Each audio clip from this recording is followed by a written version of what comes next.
Olá pessoal, estamos aqui para realizar a gravação da unidade 6, já que a gente não vai conseguir concluir nosso conteúdo a fim de AV3. Então vamos começar aqui com a gravação da unidade 6, aí fica pendente a 7 a 8 e eu vou estar compartilhando com vocês aí o mais breve possível. A unidade 6 nós vamos tratar sobre salário. Basicamente a unidade 6 e a 7 são mais uma revisão sobre o que vocês já viram, porém mais aprofundado. O que vai diferenciar bastante aí é a unidade 8, porque você vai se tratar ali de rescisão, tipos de rescisão de contrato de trabalho. Então vocês vão adentrar aí mais na parte técnica de quando ocorre uma rescisão e de como ela funciona. Basicamente a unidade 6, a qual nós estamos voltados a falar hoje, ela irá falar sobre o salário. O salário, como nós já vimos, é a contraprestação devida à parte do empregado por parte do empregador, né? Esse é quem está ali com o viés de receber a pecúnia, o valor pelo salário ali da sua prestação de serviço. O salário ele pode ser composto por salário fixo, variável, pecúnia, in natura, sobressalário ou salário condição. Esses são os tipos de composição salarial. Por si só, os nomes aí são bem taxativos. Nós teremos aí de decifrá-los como serão no decorrer da nossa unidade. Remuneração é diferente de salário. Salário se trata de um valor ali específico, taxado. A remuneração é a compreensão ali de tudo que está dentro da sua renda de um mês específico ali, de um período específico. O artigo 457 da CLT vai dizer que a remuneração compreende-se como para todos os efeitos legais, além do salário devido e pago diretamente pelo empregador, como contraprestação dos serviços às gorjetas que recebeu. Ou seja, tudo que compõe ali o salário, aliás, a remuneração, perdão, que o salário está dentro também, é o que será ali pago àquele empregado, tendo seus descontos, seus acréscimos. A súmula 354 diz que as gorjetas cobradas pelo empregador na nota de serviços ou oferecidas espontaneamente pelos clientes integram a remuneração do empregado, não servindo de base de cálculo para as parcelas de aviso prévio, adicional noturno, horas extras e repouso semanal remunerado. Galera, aqui está falando sobre a gorjeta. É bem importante, eu não vou adentrar muito nesse ponto, mas só para vocês entenderem, existem vários tipos de acréscimo de salário derivados de uma venda. Por exemplo, nós temos as gorjetas, que a gorjeta é algo opcional, o hóspede não tem a necessidade de pagar gorjeta, ele paga se ele quiser, que é aqueles 10% que vão na sua conta. Quando você, por exemplo, a conta deu R$100, ela tem discriminando, R$100, 10% do serviço, R$10, 110 total. Você não é obrigado a pagar aquele valor, aquilo se chama de gorjeta. Ah, Vitor, mas gorjeta não é só o que eu tiro do meu bolso, do ali o garçom? Não, ali é o que leva-se a integralidade da palavra por também ser opcional, por você dar de maneira a não ser obrigatória. Mas a gorjeta é tudo que compreende ali algo opcional, ou seja, aquele salário, aquele 10% do percentual da conta é uma gorjeta, aquilo que você tira do bolso e dá diretamente ao garçom também é uma gorjeta, isso tudo aí. E já a comissão é diferente, a comissão está incorporada na venda. Por exemplo, um corretor de imóveis, ele vende o imóvel para você e ganha 5% do valor do imóvel. Ali a comissão dele, ele está integrada na venda. Você não pagou 200 mil, 100 mil mais comissão do corretor. Você já pagou o valor total da casa e vai ser retirado ali um percentual e passado para aquele profissional. Princípios que protegem o salário. O salário é protegido aí por vários princípios dentro do direito do trabalho. Nós temos o princípio da irredutibilidade salarial, que veda a redução do salário. O princípio da inalterabilidade salarial, que veda ali a alteração do salário também, de forma a não haver concordância do empregado. O princípio da integralidade salarial, o salário deve ser pago ali de forma integral. O princípio da intangibilidade salarial, que é no caso que o salário não é um bem tangível, ele não pode ser ali redirecionado sem a anuência daquele empregado. Princípio da impenhorabilidade salarial, o salário não pode ser penhorado. Vocês estudaram ali em processo civil, que já está fazendo processo civil, sabe que nós temos ali dentro do processo civil 2, né, que vocês verem, vão ver o tipo de execução judicial, que tem a penhora de bens. O salário ele não é passível de penhora, pois ele é de natureza alimentícia. Você não pode penhorar um bem que ele é de natureza alimentícia. Nós veremos lá, ou quem já está fazendo o processo, vai ver em processo civil 2 esse detalhe. Salário complessivo. Salário complessivo é o salário pago sem discriminação sobre a qual é referida. O salário compreensivo é totalmente irregular, pessoal. Isso não pode ser pago no Brasil dessa forma. Nós temos aí a súmula 91 do TST, que diz que é nula a cláusula contratual que fixa determinada importância ou porcentagem para atender englobamento de vários direitos legais ou contratuais do trabalhador. Irregular e não aceito no Brasil.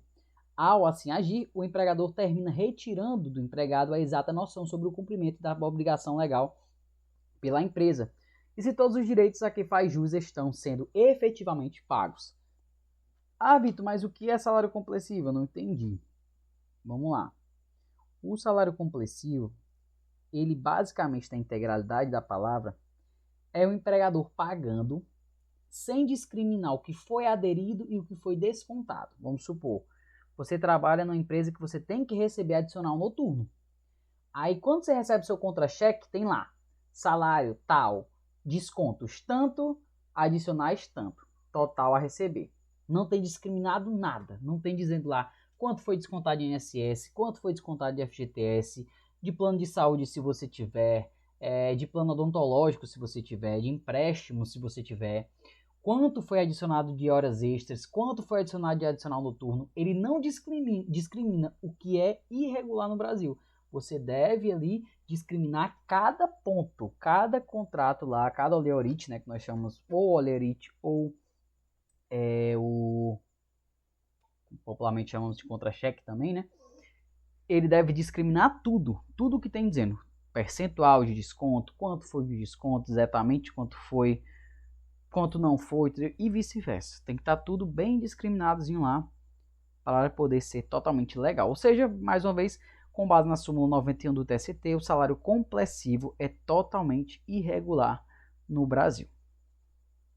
Forma de pagamento. O salário pode ser pago em pecúnia, dinheiro, e o que muitos não sabem, agora vem um pulo do gato. Artigo 82 da CLT, parágrafo único. O salário mínimo pago em dinheiro não será inferior a 30% do salário mínimo fixado na região ou subzona. Como assim 30%? O salário ele é permitido que 70% dele, 70%, pode ser in natura e os outros 30% em dinheiro. A lei obriga que 30% seja em pecúnia, 30% seja em dinheiro. Um exemplo, você trabalha aí para um vendedor, para um produtor de soja e ele quer pagar 70% do seu salário em soja, lhe dando a soja para você vender. Ele pode? Pode. Entendeu?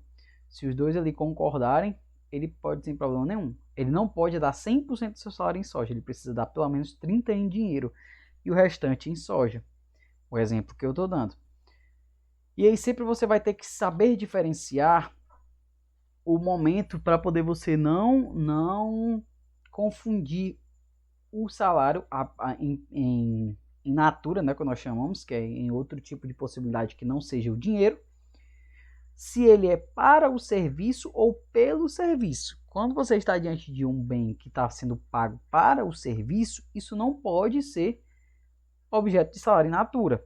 Por exemplo, o cara que trabalha, né, e a empresa lhe dá um carro para você se locomover. A empresa vai e desconta o valor da gasolina no seu contra-cheque, dizendo que é parte do seu salário in natura.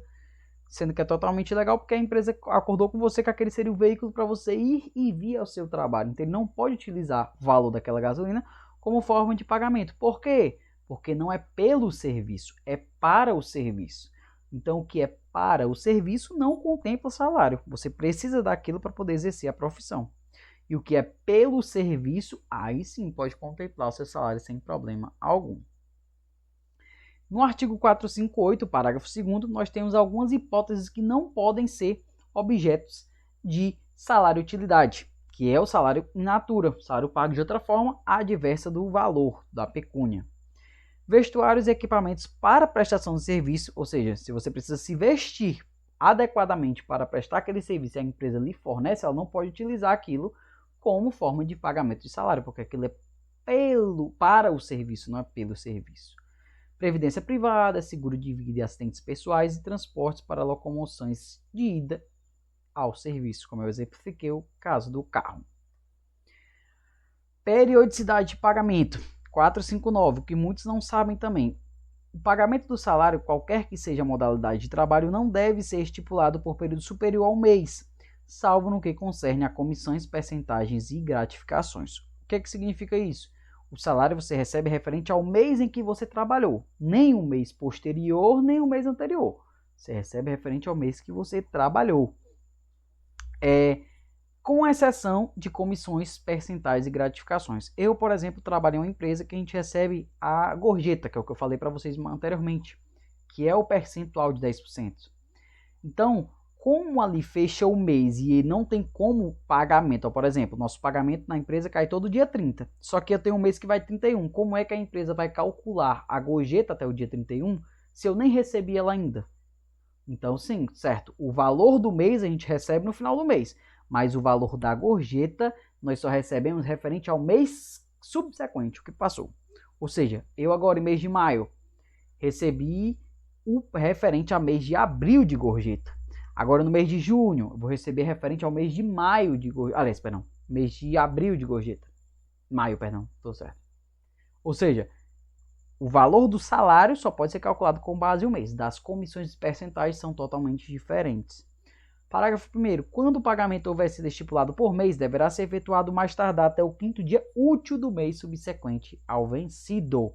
Ou seja, o empregador tem até o 5º dia útil do mês posterior para poder pagar o seu salário referente ao mês anterior. Artigo 460 CLT. Na falta de estipulação do salário ou não havendo provas sobre a importância ajustada, o empregado terá direito a receber salário igual ao daquela na mesma empresa fizer serviço equivalente ou do que for habitualmente pago ao serviço semelhante. Ou seja, basicamente é quando não tem um salário estipulado por função. Você tem que receber a pessoa que tem a equivalência ali na mesma empresa, que for habitualmente pago. 465. O pagamento do salário será efetuado em dia útil e no local do trabalho, dentro do horário de serviço, ou imediatamente após o encerramento deste, salvo quando efetuado por depósito em conta bancária, observado o disposto no artigo anterior. Você vê que essa redação aqui ela é bem antiga, ela é dada pela Lei 9.528 de 1997. Isso aqui era quando as empresas tinham o hábito de pagar em dinheiro na própria empresa. E aí, no caso, a CLT viu a necessidade de regulamentar isso e aí foi adicionado ao artigo 465. Mas hoje a gente não tem mais isso porque pouquíssimas das empresas, se é que tem alguma empresa, que efetua o pagamento diretamente em pecúnia, em dinheiro à pessoa. Se efetuar, tem que respeitar os certames aí do artigo 465, que é no dia útil, no local do trabalho, dentro do horário de serviço ou imediatamente após o encerramento deste. Se não, se for em depósito em conta, aí ele observa o artigo anterior, que é no caso o artigo 464, que vai falar sobre o prazo de estipulação.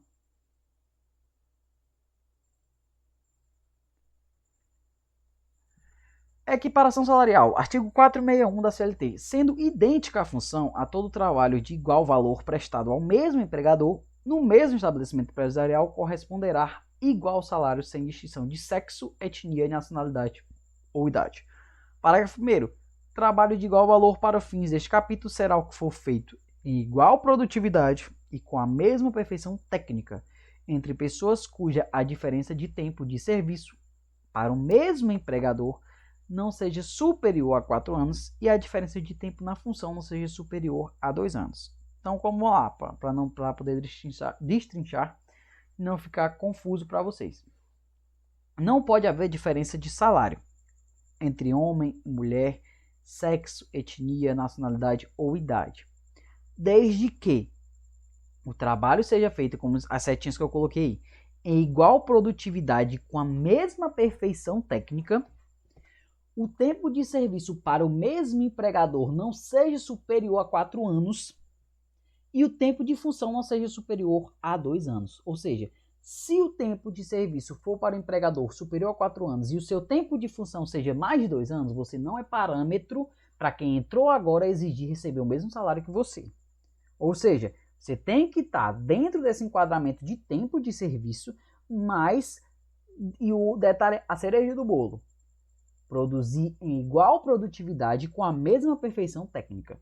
Sendo com essas obtenções, você pode sim exigir a equiparação salarial.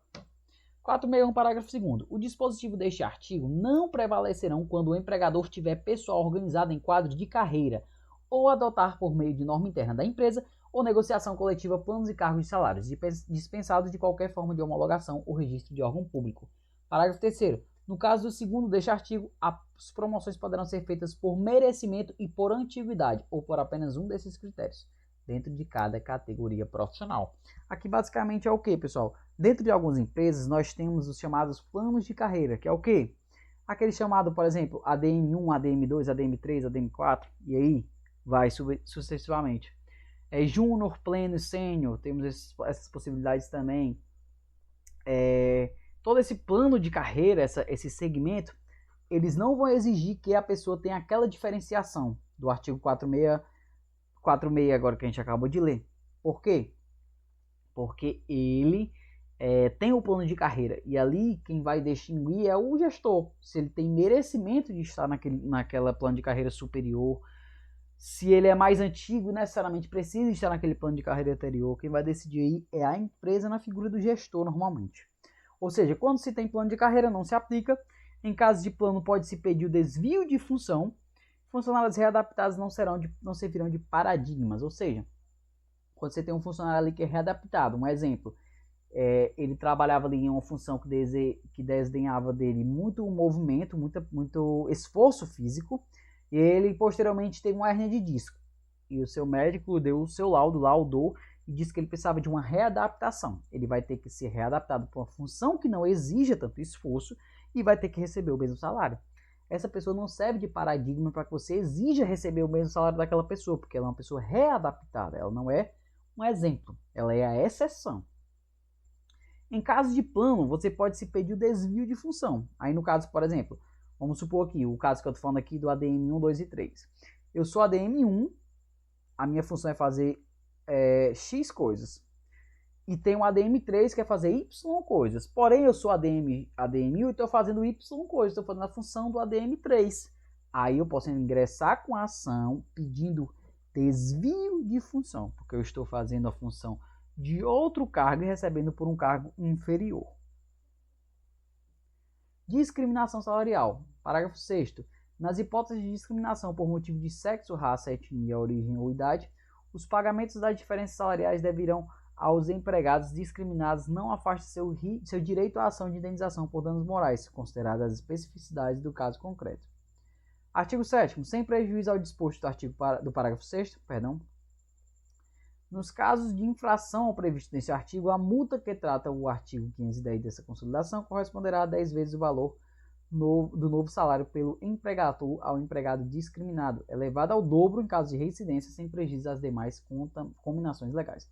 Aqui no caso é mais a título de informações para vocês, o valor aí da multa, em caso seja identificado, que haja ali discriminação salarial. A Lei 14.611, de 3 de julho de 2023, dispõe sobre a igualdade salariais, ou seja, reforça aí o que já está previsto na nossa CLT e na nossa Constituição Federal também. Artigo 5º. Fica determinada a publicação semestral de relatórios de transparência salarial e dos critérios remuneratórios pelas pessoas jurídicas de direito privado com 100 ou mais empregados, observando a proteção de dados pessoais, do que trata a Lei nº 13.709. Parágrafo 3.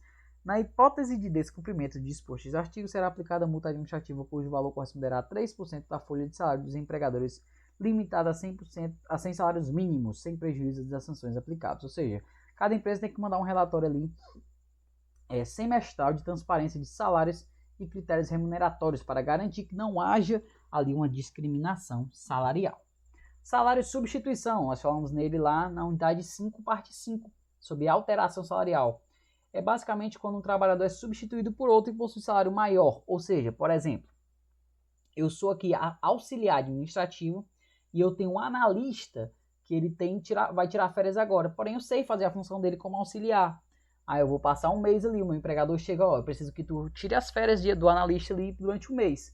Você vai ter que naquele mês perceber o valor que aquele analista iria receber e também deve contar como tempo de função na sua carteira de trabalho. Ele deve lá especificar ao empregador que durante aquele período de um mês você retirou ali aliás, perdão, você tirou não, você substituiu temporariamente aquele empregado que é analista, que está em função acima da sua. Artigo 450 da CLT. Ao empregado chamado a ocupar em comissão, interinamente ou em substituição eventual ou temporária cargo diverso do que exercer na empresa, serão garantidas as contagens do tempo naquele serviço, bem como a volta ao cargo anterior. Súmula 159 do TST refrisa, enquanto perdurar a substituição que não tenha caráter eventual, isso é muito importante, não tenha caráter eventual, o empregado substituído fará jus ao salário contratual do empregado. Vamos supor, nesse mesmo caso concreto, o analista sofre um acidente de moto e ele vai passar 3 dias fora. Esses 3 dias são uma eventualidade. Ocorreu um pequeno acidente, ele vai passar 3 dias fora. Quer dizer que eu tenho que receber aqueles 3 dias de salário igual a ele e tem que contar na minha carteira que eu substituí ele durante 3 dias? Não, porque não tem caráter caráter perduratório. Ele não dura por muito tempo. Foi uma eventualidade, foi uma situação de emergência. Isso ali não será qualificado e você não terá o direito de receber o salário daquela pessoa durante aquele curto período de tempo. Deve-se observar o tempo da substituição como forma de qualificação do recebimento salarial ou não. Ou seja, esse salário de substituição deve ser analisado em cada caso concreto para poder garantir de que você receba ali o seu valor referidamente. Pessoal, quem assistiu até aqui, eu vou disponibilizar a presença no final do vídeo aí no link, na descrição do vídeo, perdão, e a senha para vocês terem a presença computada, porque precisa de a senha para poder garantir de que vocês assistiram. A senha será NADA, N-A-D-A. Então vocês colocam lá a senha, que aí eu terei como garantir de que vocês realmente assistiram ao vídeo. Um excelente estudos aí para vocês, qualquer dúvida podem me procurar, fiquem à vontade. Valeu, pessoal!